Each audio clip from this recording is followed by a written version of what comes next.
So I just thought that I would make a video diary thing and just kind of go through some stuff that happened with Steven. Okay, let's start with Corinne. This was the other day. This was on September 9th. Today's the 11th. I was trying to message her. Steven and I broke up like a month ago, and ever since then it's pretty much been hell. I texted Corinne and I'm like, "Hey girl, how you doing?" And she's like, "I'm doing all right, alive, lol, busy as all hell. How about you? I'm usually in bed around 9 to 9:30." And then I'm like, "That's cool. Sorry for texting you so late last night. I didn't realize. I'm doing all right. Just going through some shit with Steven. I think we're not going to be friends anymore. I'm just done with all of his BS. Basically, he's just been lying to me about everything. So, yeah." So then she's like, "It's alright. My schedule is pretty crazy. Wow, what's going on?" And I was like, "Wow, well, we ended it and I ended up blocking him. I don't know what his deal is, but he won't even talk to me anymore about trying to make things work. I apologized for everything I did wrong, and I told him I was willing to work on stuff, even though I know he has stuff he needs to work on too. He broke his promise he gave me in the beginning that he would always be there for me, that he was ready for an adult relationship and I could see himself, and said he could see himself marrying me someday. Well, that was all null and void once my friend died. I feel like he took a break. I feel like he took the break as a way out, as an excuse to end the relationship. And honestly, I never thought of him as that type of guy who was a douchebag, ego, who breaks girls' hearts. But turns out he is. He broke mine hardcore. Just really sucks. I really don't know who he is anymore. I loved him so much." Apparently, while I texted her that, he texted her and told her something else. So she messages me and she's like, "What I want to know is, what are you talking about? Nude pictures, not cool." I'm like, "Nude pictures, huh?" And then I was like, "All I did was confront him about getting pissed at you or whatever he did for claiming you sent me dirty pictures," which I told him never happened. That is all. I never said anything about nude.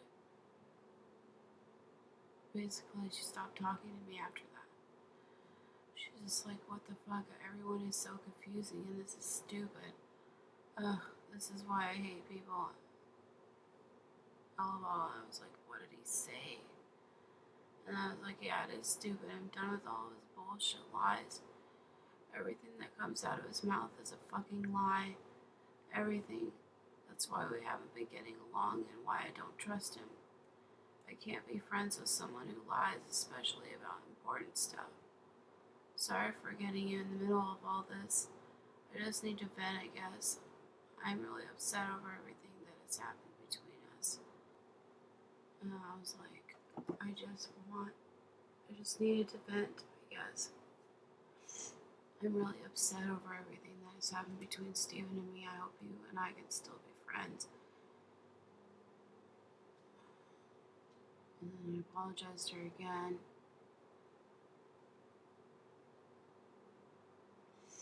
And then I tried to message her like a couple days after that. She didn't answer. I was just like, "Hey, I hope we're doing okay. What's up?"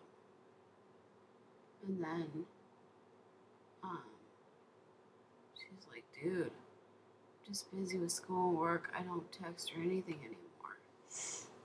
Oh, this was a couple days after that. I was just like, "Are we gonna be friends or what?"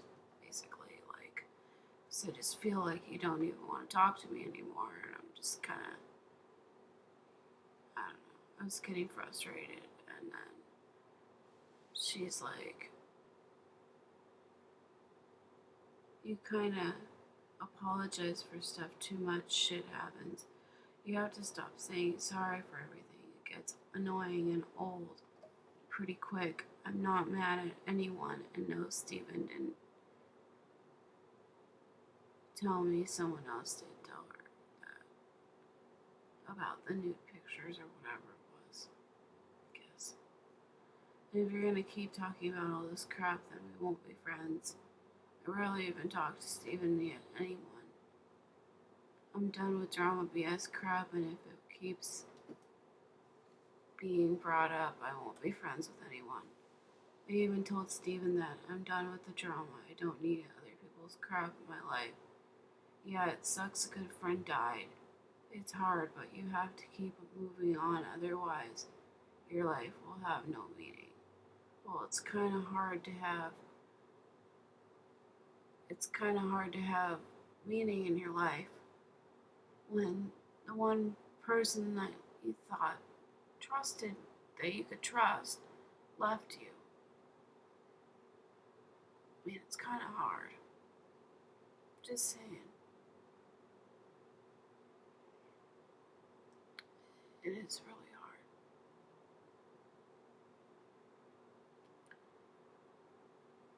I'm doing this video because I just want to get all this shit drama out of my system, and I just don't want to deal with it anymore.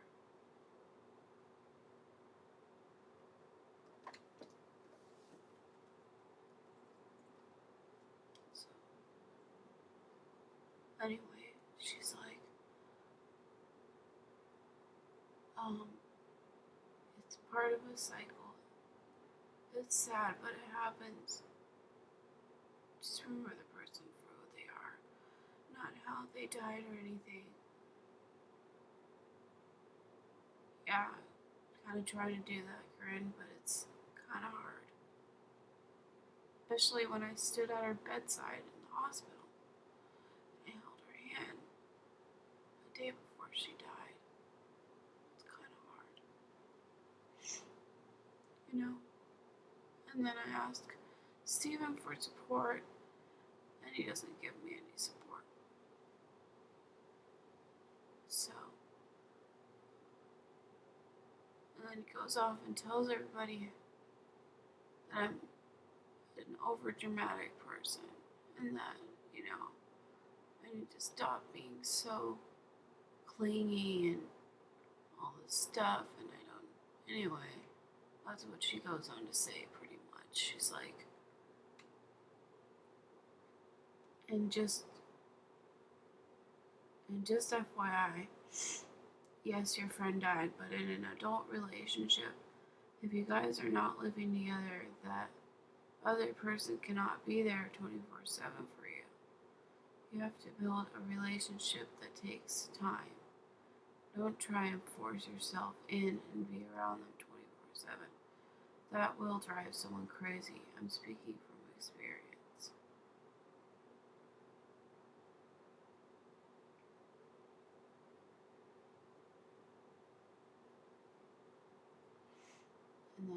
And then I got angry, and I was like, I didn't try to be around him 24/7, first of all, but thanks. Now I know why he broke up with me. You know what? If you're not going to be understanding, then fine, we won't be friends. Because I have no room in my life for someone who thinks that I'm just some pathetic, clingy loser who needs her boyfriend too much. You know, Corinne, get your short shit straight. I saw Steven once a week, and he felt that was too much, and well, I guess you agree with him. I thought you were a cool person, but I guess I was wrong. Everyone grieves in their own way, and you need to respect that. I hoped to have a little support from Steven, but I got none at all, and apparently you didn't care either. What if your fucking dad died? You would understand. This is a person we are talking about, not a cat or a dog. You're treating me as if my pet died and I need to get the fuck over it. How fucking dare you? And then she's like, dude, are you fucking kidding me? I never once said that you weren't around him physically 24/7. So get your shit. bloody shit straight, which is just fucking dumb. Like, really, dude. Like, yeah, that is exactly what you said.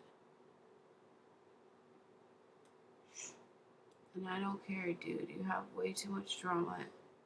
And if you see it that way, then so be it. But I'm done with the crap, and I've had plenty of people die in my life. What you guys should have done was talk about it. Yes, we did talk about it, Corinne. I talked about it with him like several times, or at least I tried to. And he didn't listen to me. He just kind of,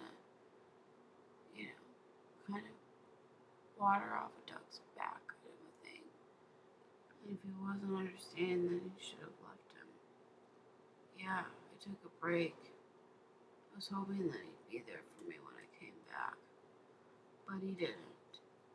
He was a total dick. Before you even think I was talking about you, go do your own thing. How are you not talking about me? I don't understand that. Like, what? Have a nice life and stop over bloody reacting to stupid BS drama crap. And just an FYI, this is a good part, so you better listen to this. Just an FYI, Steven told everyone that it probably wasn't going to last in the beginning. And I was trying to help you guys out at first, so go fuck yourself. And also he said you're too boring and you don't want to do anything.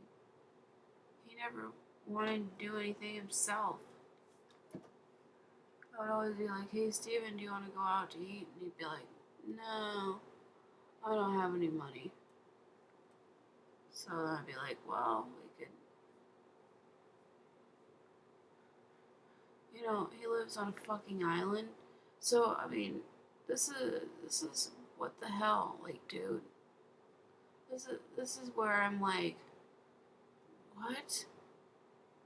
He thought I was boring, yet he never wanted to come out to the mainland to see me. Ever. He never ever wanted to come out to the mainland. Like, I don't even know if I should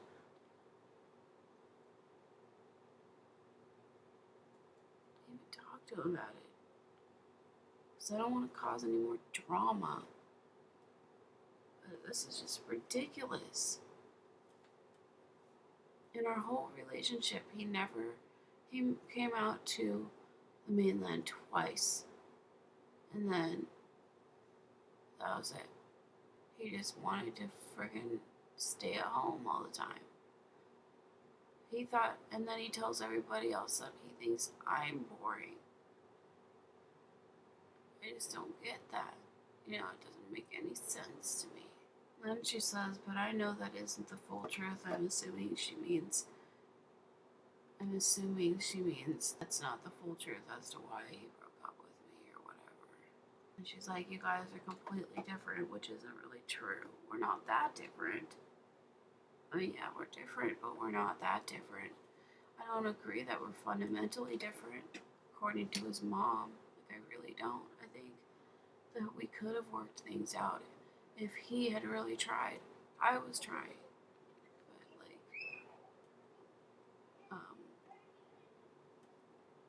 kids outside. Anyway.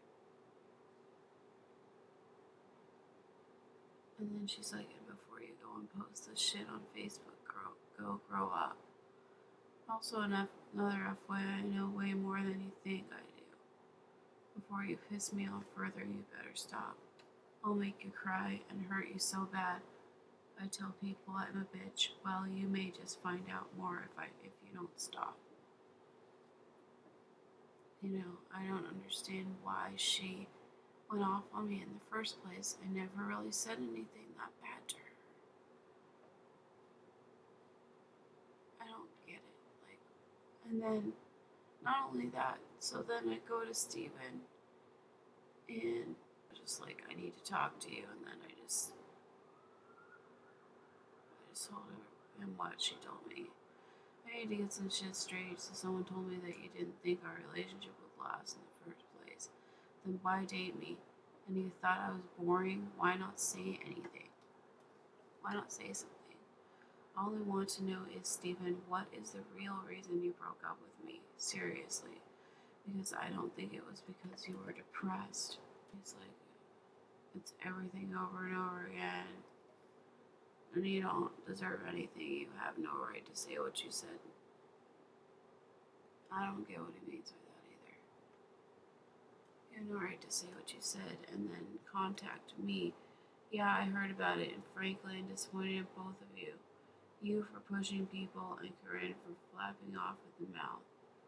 Don't ever contact me again. I don't care what you or Corinne have to say.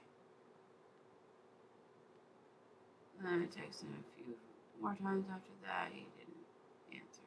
Anyway, his mom and I talked about it. And she said, oh, we could try to be friends again in a couple months or a month or two. And I was just like, okay. Then Stephen and I talked last night. Agreed that I would work on my drama, and then we would maybe try to be friends in a month or so. That's what we agreed on. I thought, like, in the beginning, Stephen and I were on the same page and everything, and now we're just like two completely different people, and I don't really get it.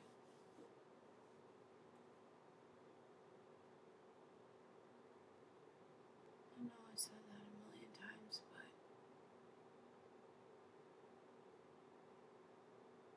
I'll say it again. Stephen and I were together.